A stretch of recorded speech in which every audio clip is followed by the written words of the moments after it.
Et l'apostasie. Si quelqu'un est dans l'apostasie, sans le savoir, va-t-il forcément en enfer? Vous croyez à l'apostasie? L'abandon de la foi. Ok. Oui, je crois à ça. Est-ce qu'on peut bien commencer et mal finir? Oui, c'est très possible. Un enfant de Dieu bien commencer et mal finir? Oui. La Bible dit, la foi vient de ce qu'on attend. Si ce qu'on attend peut engendrer la foi, c'est que l'apostasie vient aussi de ce qu'on attend. Ok. Je prends l'exemple de notre sœur, la sœur Ève. Elle a bien commencé et finir mal. Parce qu'elle a entendu quelque chose. Mais elle n'était pas chrétienne, hein? Mais elle était enfant de Dieu. Quand on parle de la généalogie de Jésus, la Bible conclut en disant Adam, fils de Dieu. Ok. Donc sa femme était fille de Dieu. Ah non, je me demande, je me pose la question de savoir si je suis devant un docteur ou un apôtre. Mais c'est bon, il est apôtre. Et il place bien. Donc Ève était la fille de Dieu. Wow. Cela veut dire l'apostasie vient par rapport à ce que nous attendons. Et je crois que la plupart des choses bizarres que nous sommes en train d'expérimenter à l'église, c'est parce que la foi n'est pas prêchée. La foi vient de ce qu'on attend. La qualité de l'enseignement détermine l'efficacité de ta foi. Vous ne pouvez pas manifester une foi efficace et si vous entendez des choses bizarres. Et si aujourd'hui à l'église on a des problèmes, c'est parce que l'évangile n'est pas prêché. Ok. Ouais, papa. C'est quoi l'évangile? C'est Christ.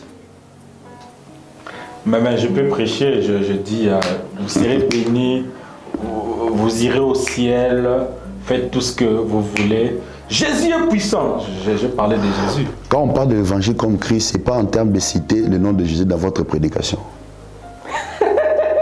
Parce qu'un occulté, ça peut aussi citer le nom de Jésus. Mais c'est en termes de la vie que Christ donne. Il dit, ces paroles que je vous dis sont esprit et vie. L'évangile porte en elle l'esprit et la vie du Christ. La Bible dit, si notre évangile est voilé, il est voilé pour ceux qui périssent, pour ceux dont le Dieu de ce siècle a aveuglé l'intelligence, afin qu'ils ne voient pas briller la splendeur. Donc ça veut dire qu'ils périssent. Et c'est pourquoi nous devons arracher la conversion de nos amis, de nos parents, par la prière. Jésus a dit dans Matthieu 7, verset 12, ce ne sont pas tous ceux qui disent Seigneur, Seigneur, qui entreront dans le royaume des cieux, mais celui-là seul qui fait la volonté de mon Père et qui la met en pratique. Je vous ai parlé de l'exemple de Martin Luther. Il était dans un système apostate. Il a fini par sortir de là par la grâce de Dieu. Je suis convaincu qu'il y a des gens, c'est pas qu'ils sont mauvais, c'est juste qu'ils ne comprennent pas. Ils ont été égarés. Il y en a qui seront pris. Parce que Dieu, je vous ai dit, jugez d'abord le cœur. Voilà pourquoi c'est pas la peine de bomber le torse et de commencer à distribuer des points en disant ah, regarde les églises apostates. Bien aimé, chez nous là, nos églises en sont remplies. Il faut être humble. Il y a beaucoup de gens qui vont aller en enfer. Ce ne sera pas toi et moi par la grâce de Dieu. Pas parce que nous sommes meilleurs, mais parce que Dieu nous fait la grâce d'être attachés à sa parole. Amen. Et voici le verset. Hébreux 6, versets 4 à 6 nous parle de l'apostasie. Quand le texte commence, il est impossible. Ça vous rappelle quelque chose? Ah, le blasphème contre le Saint-Esprit ne sera ni pardonnable dans le siècle présent, ni dans le siècle futur. En d'autres mots, le Seigneur disait, quand on blasphème contre l'Esprit, ça sera plus possible de se faire pardonner. Et ici, l'auteur, il commence par le mot impossible. Impossible, ça veut dire il n'y a pas le chemin, il n'y a pas la route. On ne peut plus t'accorder le pardon. Et il dit ceci, car il est impossible que ceux qui ont été une fois éclairés, premier point. Deuxième point, ceux qui ont goûté les dons célestes et ils partent au Saint-Esprit, troisième point. Quatrième point, qui ont goûté la bonne parole de Dieu. Cinquième point, qui ont goûté les puissances du siècle à venir. Et c'est quoi leur impossibilité? Qu'est-ce qui peut arriver à ce genre de personnes? La Bible dit au verset 6, et qui sont tombés, soient encore renouvelés et amenés à la repentance. Pourquoi ils ne peuvent plus être ramenés à la repentance? Puisqu'ils crucifient pour leur part le Fils de Dieu et l'exposent à l'ignominie. Et l'apostasie.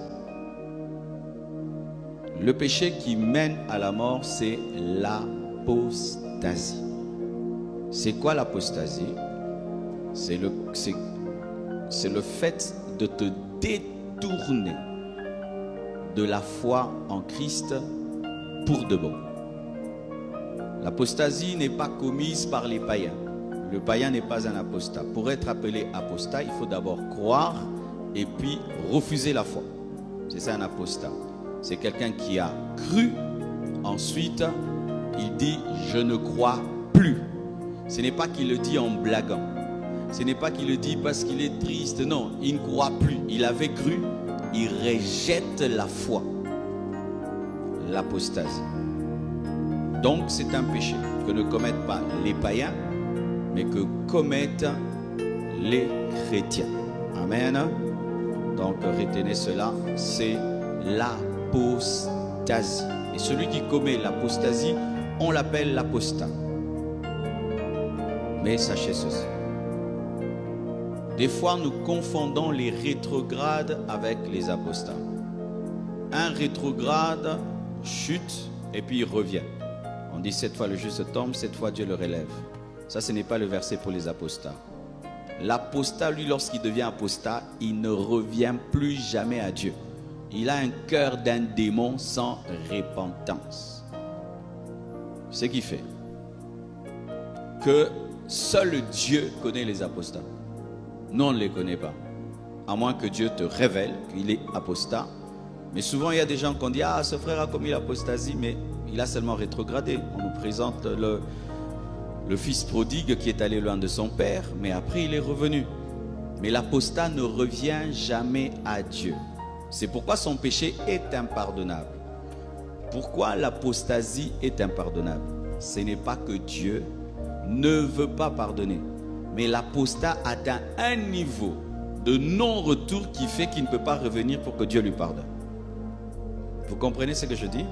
C'est-à-dire il atteint un niveau d'endurcissement spirituel qui l'empêche de revenir. Dès qu'un homme atteint l'apostasie, il ne revient plus jamais. C'est pourquoi il ne faut pas très vite dire « Ah, apostat, apostat ». Parce que si tu avais dit il est apostat, mais il revient, ce n'était pas un apostat. Les apostats ne reviennent plus jamais. Et comme tu ne reviens pas, Dieu ne peut pardonner que celui qui est revenu. C'est pourquoi c'est un péché qui mène à la mort. Parce qu'une fois qu'on le commet, l'apostasie, un cœur démoniaque entre dans l'homme au point où il ne peut plus revenir à Dieu. Et voici le verset. Hébreux 6, versets 4 à 6 nous parle de l'apostasie. Qui a déjà lu ce verset? Qui ne l'a jamais lu? Il faut lire ta Bible. Amen. Hébreux 6, verset 4. La Bible dit: car il est impossible, Dieu dit impossible, que ceux qui ont été une fois éclairés. Donc il faut d'abord que tu reçoives la lumière, et qui ont reçu la lumière, c'est le chrétien. Que ceux qui ont été une fois éclairés, qui ont goûté le don céleste, qui ont eu part au Saint-Esprit, qui ont goûté la bonne parole de Dieu et les puissances du siècle à venir, et qui sont tombés, soient encore renouvelés et amenés à la repentance, puisqu'ils crucifient pour leur part le Fils de Dieu et l'exposent à l'ignominie. C'est un passage qui explique l'état de l'apostat. On dit impossible. On dit que l'apostat ne peut pas se relever. L'apostat ne peut pas revenir.